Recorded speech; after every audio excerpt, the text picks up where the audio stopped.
Bienvenidos a esta segunda edición o segunda presentación de la serie Rumbo de la Sociedad Dominicana, que este programa ha organizado para debatir los principales temas que tienen que ver con el estado actual de la sociedad dominicana, el rumbo hacia donde se dirige y cuáles son las decisiones correctas que se necesitan para que ese rumbo se enderece, para que caminemos derecho a una sociedad cada vez más democrática y más institucional. Hoy tenemos el placer de recibir a los representantes de 3 organizaciones de la sociedad civil. Tenemos a Julio, que son muchos hermanos, a Servio Tulio Castaños Guzmán, que es el vicepresidente ejecutivo de la Fundación Institucionalidad y Justicia, FINJUS, a Julio César de la Rosa, que es también el director de la Alianza Dominicana de Lucha contra la Corrupción, ADOCO, y a Francisco Álvarez, de Participación Ciudadana. Con ellos conversaremos sobre diferentes aspectos del estado de la justicia y lo que ellos entienden que se debe hacer para que una institución tan necesaria para la vida de una sociedad funcione correctamente. No se concibe ningún tipo de sociedad sin una justicia funcional que impida que el grande se coma al chico. Es una institución fundamental para la vida sana de una sociedad y para garantizar la paz entre sus miembros. La metodología es sencilla, tenemos 5 temas que vamos a tratar. A cada uno, en cada tema, se le va a dar 3 minutos para que exponga sus criterios y luego de nuevo a cada uno 1 minuto para añadir cualquier dato o rebatir o contestar. Y así en cada una de las 5 rondas, cambiando el orden de participación en cada una. Así que sean ustedes bienvenidos. Muy buenos días. Hoy, a diferencia de la pasada edición, también vamos a abrir un espacio en algún momento para recibir las preguntas de todos ustedes a través de las redes sociales, a través de nuestras cuentas de Twitter, para hacer esto un poquito más interactivo. Pero vamos a iniciar por Servio Tulio, con esta primera ronda, donde quisiéramos escuchar una exposición de cada uno de ustedes de cómo ven el estado actual de la justicia dominicana, para que empecemos por ese análisis. Y lo hacemos así. Bueno, precisamente nosotros en la Fundación Institucional de Justicia hemos venido elaborando una serie de diagnósticos en diferentes áreas del sistema de justicia en la República Dominicana. Y la verdad es que el sistema está en crisis, sin lugar a dudas. Y es una crisis que se viene desarrollando fundamentalmente en los últimos 10 años. Vemos cómo inclusive nosotros pensamos que con una reforma al sistema penal se iba a dinamizar la justicia penal en la República Dominicana y se iban a corregir algunas deficiencias que históricamente se daban en lo que era el comportamiento de los actores del sistema. Hemos visto que la reforma procesal penal ha reflejado, primero, una falta de coordinación, yo diría que preocupante, entre estos actores, y también que uno de ellos se ha venido resistiendo a incorporarse y ver el sistema de justicia como un todo.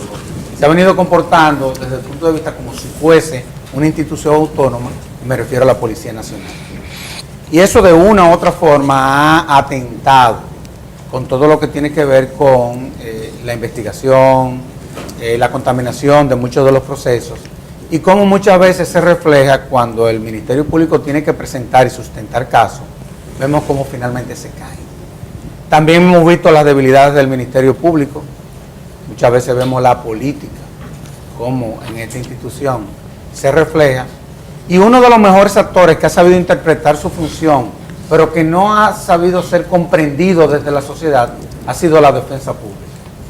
Que aun cuando son 123 defensores públicos, la verdad es que asumen el 82% de los casos que se les someten al sistema penal, y hemos visto que este de los actores del sistema probablemente sea el que mejor ha sabido interpretar cuál es su función.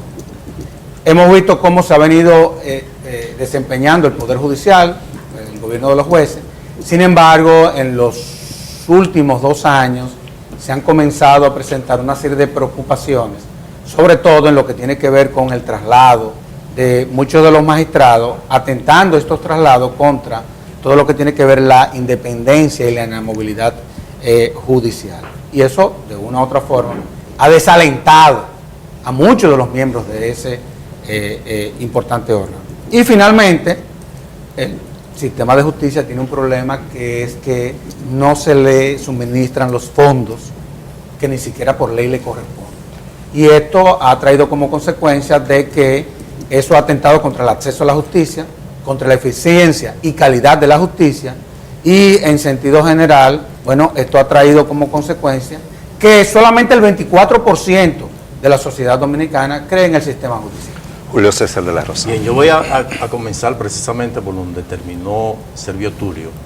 Los pilares de un sistema de justicia efectivo, pues evidentemente que está la accesibilidad, la prontitud, la gratuidad y sobre todo la respuesta efectiva cuando se va a accesar a este sistema. Cosa que entendíamos que con la reforma que se hizo en 1997, pues se iba a lograr estos pilares. Sin embargo, vemos cómo la ciudadanía puede accesar a la justicia, pero ya dentro del sistema encuentra una serie de trabas, una de ellas sobre todo la celeridad con que deben ir los procesos y que tenga una solución inmediata. El Código Procesal Penal se entendió que iba a resolver un gran problema que va acompañado del hacinamiento, el que haya un volumen de presos preventivos que hoy día prácticamente ha sobrepoblado las cárceles, en donde son más los preventivos que los condenados, lo que significa que esa reforma que se hizo al derecho, o más bien al Código Procesal Penal, pues evidentemente no ha dado resultado. Lamentable y sobre todo alarmante lo que se está dando en los últimos días.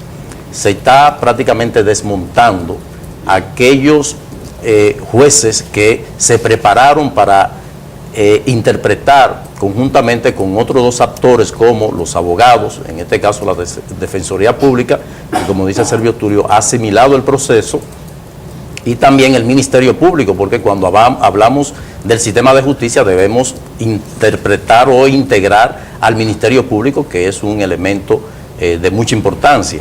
Sin embargo, vemos cómo estos jueces están siendo trasladados y que es en violación de la ordenanza o de la norma que los rige a ellos y de la propia Constitución, y ni hablar de que estos jueces están siendo trasladados a otra jurisdicción donde tendrían que iniciar de nuevo a prepararse en esas áreas, lo que sin duda esto va a contribuir a esa detención que ha tenido esa reforma judicial, y sobre todo los resultados que se esperaban de la misma, pues no se van a ver a corto plazo. Es una situación lamentable porque se ha estancado el sistema en lo que respecta a la participación del Ministerio Público. Casos muy débiles que finalmente cuando son judicializados pues se caen, lo que se le atribuye entonces a ese componente del Poder Judicial, que es la judicatura, que son los jueces, y que finalmente a quien se cuestiona es al juez que tomó la decisión absolviendo a una persona que ha sido procesada, pero cuyo expediente estuvo débil desde el principio, con la participación de la policía como auxiliar del Ministerio Público para realizar las investigaciones. La falta de recursos impide que reúnan las evidencias que puedan hacer fuerte un caso. Cuando el caso se cae, entonces se culpa a la justicia, en este caso al componente de jueces, que finalmente es quien juzga, sin tomar en consideración que a veces el Ministerio Público, por la falta de recursos, por la celeridad de los plazos que establece el Código Procesal Penal, tiene que someter el expediente débil, el expediente se cae y finalmente se va a culpar única y exclusivamente a un sector, y es parte de todas estas debilidades que estamos observando. Francisco Álvarez, Participación Ciudadana. Bueno, yo creo que no va a ser un debate lo que vamos a presenciar hoy por la mañana acá. El debate implica que hay ideas diferentes, ¿no? No hay ninguna duda de que, por lo visto, esa es mi opinión personal, la justicia se está cayendo a pedazos en este momento en la República Dominicana. Serviturio hablaba de crisis, yo lo quiero dominicanizar un poco, realmente se está cayendo a pedazos en todos sus componentes, sus actores principales. Comencemos por nosotros los abogados.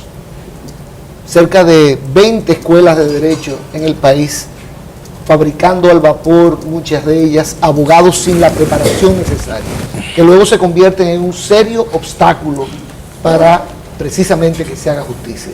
Porque si el abogado, que es el que debe llevar la información, los argumentos al juez, no lo hace adecuadamente, esto se convierte, repito, en un serio obstáculo.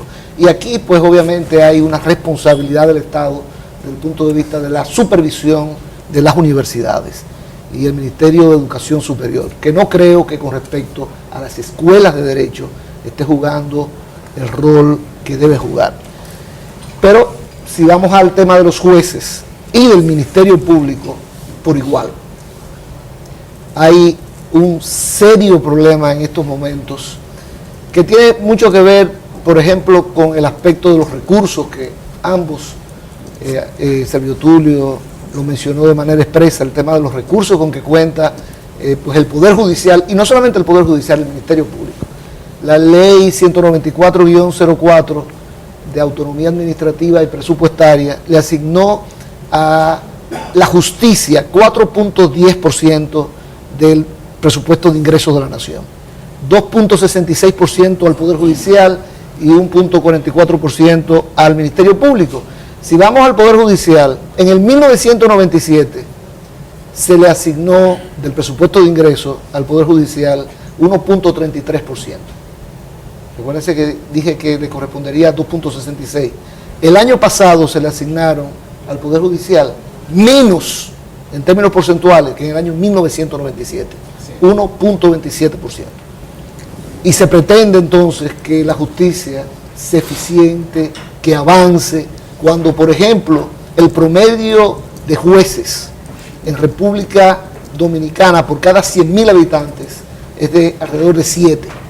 Pero el promedio en Latinoamérica, estoy hablando no solamente de nuestra región, es de 11. En Costa Rica, que siempre lo miramos como un modelo, es de 22 por cada 100.000 habitantes. Y nosotros tenemos 7. Y nada más hay que ver que un juez civil aquí en el Distrito Nacional puede tener 40 y 50 audiencias que conocer en un solo día. Eso refleja claramente que hay un déficit de jueces que impide que la justicia sea eficiente, que hace que la mora se vaya incrementando en todas las materias, penal, civil, y si nos vamos al punto del Ministerio Público, pasa exactamente lo mismo. Si usted va a la Fiscalía de la provincia de Santo Domingo, a lo que llaman GAFRE, que son unas instalaciones bastante buenas, usted va a ver un lunes cualquiera, eso abarrotado de ciudadanos y ciudadanas solicitando justicia, acceso a la justicia. Y pues cuando usted ve la forma, ahí se hace de tripas corazón, como dicen, se hace un excelente trabajo tratando de atender, pero los recursos no son suficientes. Y el otro aspecto es el de la formación. Se ha avanzado mucho en la formación de jueces y fiscales a través de las escuelas de ambos sistemas, la Escuela Nacional de la Judicatura y la Escuela del Ministerio Público. Pero la realidad es que siguen trabajando prácticamente a manos peladas, con escasísimos recursos.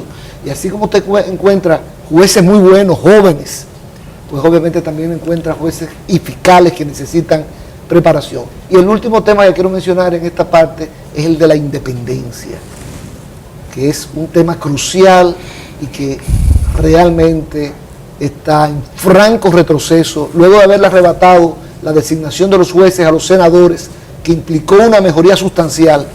Ahora estamos en un retroceso en cuanto a la independencia, y el principal ejemplo de lo que ocurre son esos traslados que tanto Julio César como Servio Tulio mencionaron, que definitivamente son un atentado claro a la independencia de los jueces.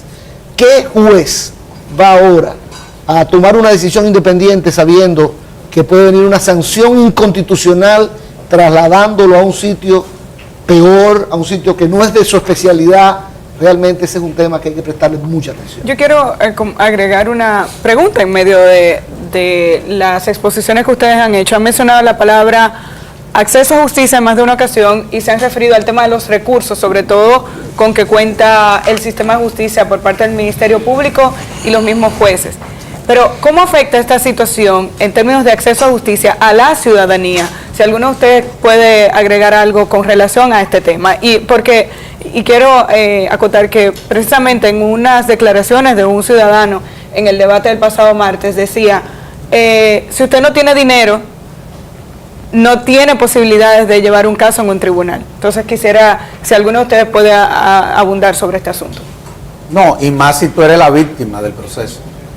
Porque en todo lo que fue este proceso de reforma siempre creíamos que el representante de la víctima iba a ser el Ministerio Público. Y durante la implementación de todas estas reformas hemos visto que la víctima ha terminado siendo la gran víctima del sistema, digámoslo así.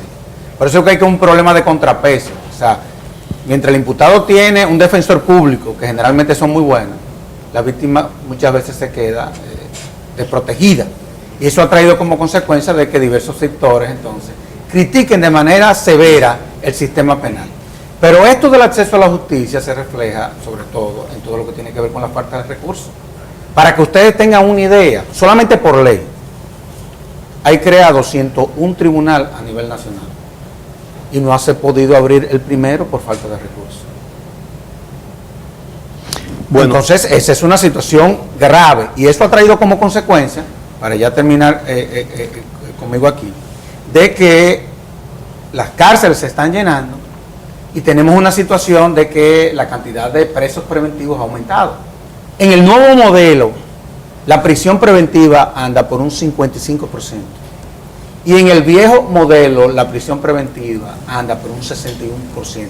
Estamos hablando de la tasa más alta de prisión preventiva de América Latina, la tenemos en la República Dominicana. Y eso es parte de todas estas deficiencias que estamos viendo nada más. Sí, yo quería, con respecto a este tema de acceso a la justicia, que efectivamente eso es un mito en República Dominicana. Acceso a la justicia para la gente pobre es un mito. Y no solamente es cuestión de que el acceso implique que usted se puso delante de un juez. No, eso no es acceso a la justicia. Debería hablarse de acceso efectivo a la justicia, que implica la capacidad del Poder Judicial o del sistema de justicia de poder brindarle una solución a su problema, le guste o no la decisión que se tome, pero que haya una decisión final. Eso es acceso a la justicia. Y ocurre que hay problemas en los dos niveles. Primero, en ponerse delante de un juez, porque usted va con un problema a una fiscalía y hay dificultades para poder llegar a un juez. Pero después que usted se pone delante de un juez, vamos a preguntarle a Jordi Veras, por ejemplo, ¿cuántas audiencias tuvo que...? ¿Ustedes creen que ese es el caso de Jordi Veras? Ese es un caso expuesto a la opinión pública. Y miren lo que ocurre. Yo estoy hablando de que aquellos que no están expuestos a la opinión pública y a la presión, pues se hace eterno el tema. Y eso implica un serio problema de acceso a la justicia, repito, para la gente pobre y necesitada, que es la mayoría, obviamente, en este país. Ustedes han hecho un diagnóstico general del sistema de justicia en la República Dominicana. La pregunta que uno se hace es, ¿dónde queda todo ese proceso de reforma que inició a partir del 94, con la reforma constitucional, el 97? Y ahí, entonces, dentro de este proceso de reforma, la última reforma constitucional del 2010, con la constitución de nuevas cortes, de altas cortes. Y la pregunta sería, además de estas reformas, ¿cómo evalúan ustedes este proceso de selección de las altas cortes acá en el país y el desempeño que han tenido ya a 2 años de haber sido constituidas las nuevas y de haber sido renovada la Suprema Corte de Justicia? Vamos a comenzar por Julio César de la Rosa, de ADOCO. Bueno, en términos de lo que era una aspiración de gran parte de la sociedad y sobre todo de la comunidad jurídica, las organizaciones de la sociedad civil, de que había la necesidad de crear, por ejemplo, en el caso del Tribunal Constitucional, pues un tribunal que tuviera bien realmente hacer una protección, un ser vigilante, guardián de la Constitución, atribución que tenía la Suprema Corte de Justicia, que como resultado de la ineficiencia como Corte Constitucional es que el Tribunal Constitucional recibió cerca de 300 expedientes, producto de una mora que había generado la Suprema Corte de Justicia en materia constitucional, al extremo que en días pasados hubo una decisión en el Tribunal Constitucional de algo que había conocido la Suprema en el año 2005, o sea, 9 años después el Tribunal Constitucional da el resultado, el veredicto final. Y particularmente, nosotros creemos que en términos de la constitución de estas altas cortes, pues se ha visto el resultado en el caso del Tribunal Constitucional, independientemente de la forma en que se llevó la escogencia, la selección de los integrantes, que hoy día, pues, por las decisiones que han evacuado, pues se ha verificado que hacía falta un tribunal de esa categoría. En el orden electoral, contencioso, el Tribunal Superior Electoral, con sus altas y bajas, a partir de los resultados de sus decisiones y a quién ha beneficiado o a quién ha afectado, pues también ha resultado beneficioso para el sistema, y de la misma forma que la Suprema Corte de Justicia, que también ha tenido sus altas y sus bajas. Nuestro cuestionamiento ha sido ya a la parte del Consejo del Poder Judicial, que es quien tiene la decisión del día a día para el tipo de actividades que desarrolla, como traslado, juicio disciplinario a sus miembros, y que los refrenda finalmente la Suprema Corte de Justicia o el Pleno de la Suprema Corte de Justicia, y sobre todo algunas decisiones que atañen a las actividades que uno realiza, como en el caso de Adoco, pues ha tenido resultados, respuesta con lo que han sido los procesos a personas que tienen jurisdicción privilegiada. Lo que nosotros evaluamos y calificamos que el establecimiento de estas altas cortes pues ha sido beneficioso para el sistema, sin entrar en detalle de lo que pudieran ser sus resultados hoy día. Nos gustaría saber también su criterio en este mismo tema de las altas cortes sobre la práctica. En la práctica, ¿ustedes consideran que las decisiones de las llamadas altas cortes suelen basarse en la justicia o consideran que se basan en algunos otros criterios? Pancho Álvarez. Bueno, ese tema es un tema muy peliagudo, ¿no?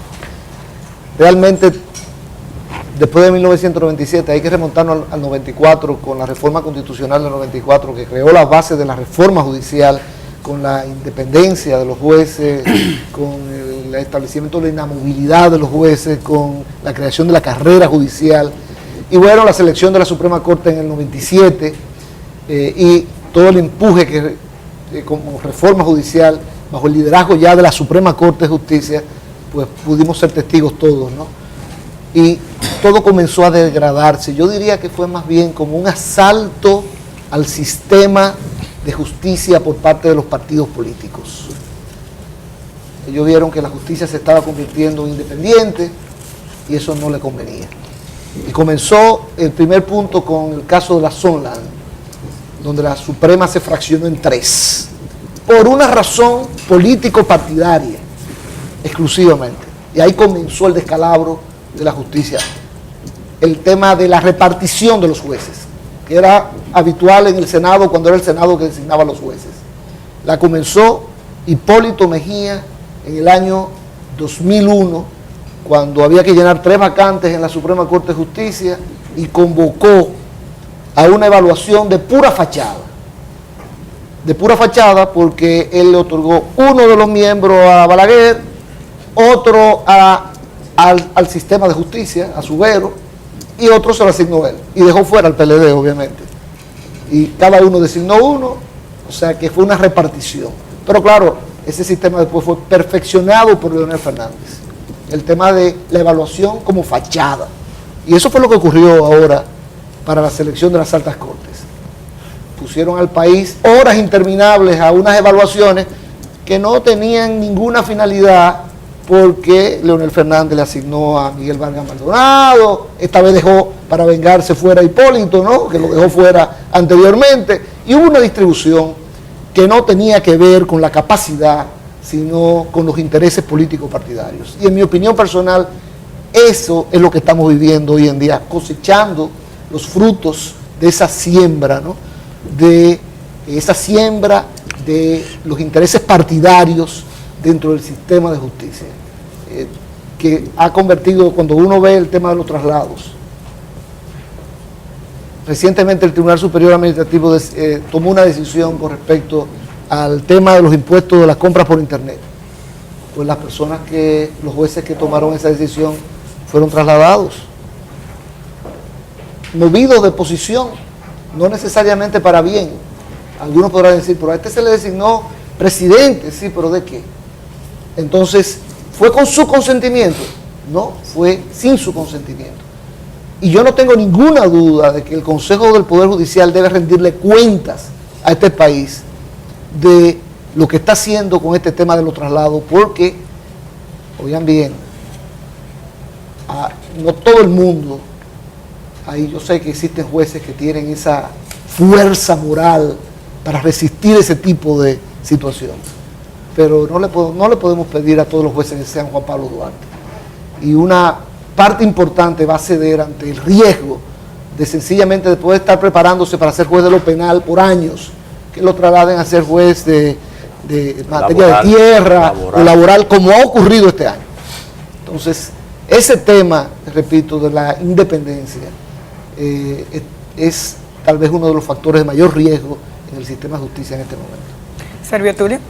No, la verdad es que estoy totalmente de acuerdo con lo que plantean Julio César y Pancho. Y no hay duda de que el Consejo del Poder Judicial va a tener que rendir cuentas. Y pienso que va a tener que rendir cuentas muy pronto. Porque la verdad es que las situaciones que se están presentando a lo interno del Poder Judicial son sumamente preocupantes. Están desmontando el Poder Judicial. Esa es la realidad. Por la razón que fuese. Pero hay un desmonte. La gente lo percibe. Inclusive nosotros los abogados, eso es lo que podemos ver. Y lo preocupante es que, vuelvo y te reitero, desde la Constitución, yo no sé si tú te recuerdas, Pancho, cuando estábamos en todo este proceso, nosotros queríamos que desde la Constitución quedara bien claro todo lo que tiene que ver con el aspecto de la especialización, que es otra de las cosas contra la que el Consejo del Poder Judicial está atentando, porque te está trasladando jueces que son especialistas en materia penal a los tribunales de niños, niñas y adolescentes. A veces te lo promueven de juez de primera instancia a juez de corte, pero una corte que queda en la frontera, sin haberte consultado. Es decir, que es real y efectivamente ahí se está viviendo un momento de ansiedad muy fuerte. Ahora, estoy totalmente de acuerdo con usted en el sentido de que todo este proceso, y ese fue el diseño que se hizo desde la Constitución, fue un proceso político. Eso se refleja en la composición del Tribunal Constitucional y fundamentalmente en la constitución del Tribunal Electoral. Nosotros siempre, como se trataba de una jurisdicción, en principio, de una jurisdicción electoral, nosotros nunca tuvimos de acuerdo, y tampoco ustedes, de que los jueces se nombraran gente que no son jueces, siendo eso un tribunal. O sea, nosotros siempre entendíamos que debían de ser personas que inclusive vinieran del propio aparato judicial, porque estábamos hablando de jueces que iban a desempeñar funciones jurisdiccionales. Eso no se logró. Y en el Tribunal Constitucional hemos visto cómo confluye, obviamente que sí, sobre todo las ideologías, digamos así. Que a fin de cuentas, yo eso lo puedo entender porque esa es la parte política de la justicia. Pero en las otras jurisdicciones, sobre todo en el Poder Judicial, hay cosas que no entiendo y no estoy tan seguro si fue bueno crear el Consejo del Poder Judicial. No lo tengo tan claro. No tengo tan claro de que le hayamos dado tanto poder a jueces de paz, jueces de primera instancia, jueces de corte y a 2 jueces de la Suprema Corte de Justicia. Yo hubiese preferido, por el desempeño que hubo cuando era el propio Pleno de la Suprema Corte de Justicia quien tenía esas atribuciones, tengo la impresión, no sé, pero creo que nos equivocamos en esta ocasión. ¿Alguien tiene algo que agregar sobre ese tema, Julio César? Precisamente, la composición del Consejo del Poder Judicial, que para ilustrar es un representante de los jueces de paz, un representante de los jueces de primera instancia, un representante de los jueces de Corte de Apelación y el presidente de la Suprema.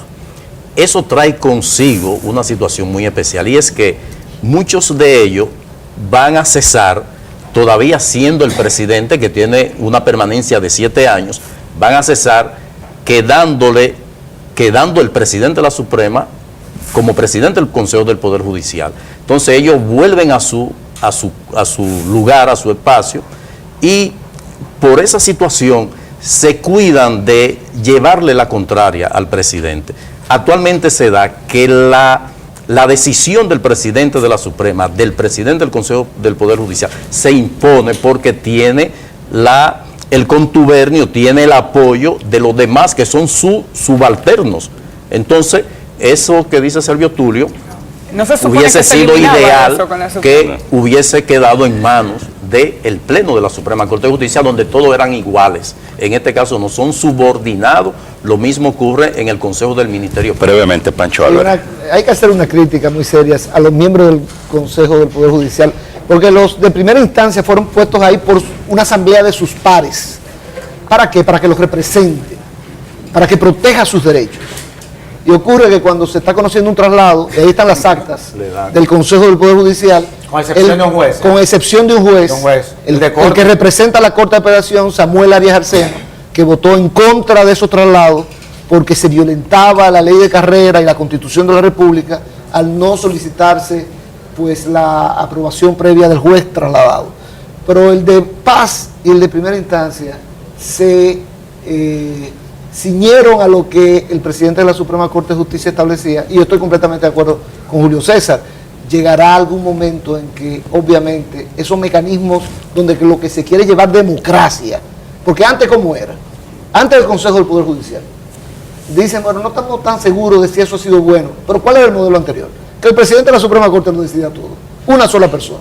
Ahora hemos creado un organismo obviamente integrado por jueces de distintos niveles que no están respondiendo a la independencia que deben tener, pero hay que crear las condiciones para que puedan ser independientes, igual que hay que crearlas para que un juez o un fiscal que esté conociendo un caso pueda ser independiente funcionalmente al margen de los intereses políticos, como ocurrió ahora recientemente con el caso de Víctor Díaz Rúa, ¿no?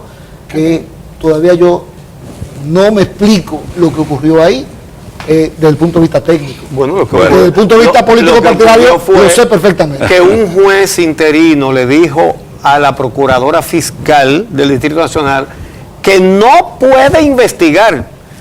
Ustedes son abogados, yo no. Yo entiendo que para lo que está un fiscal es para investigar.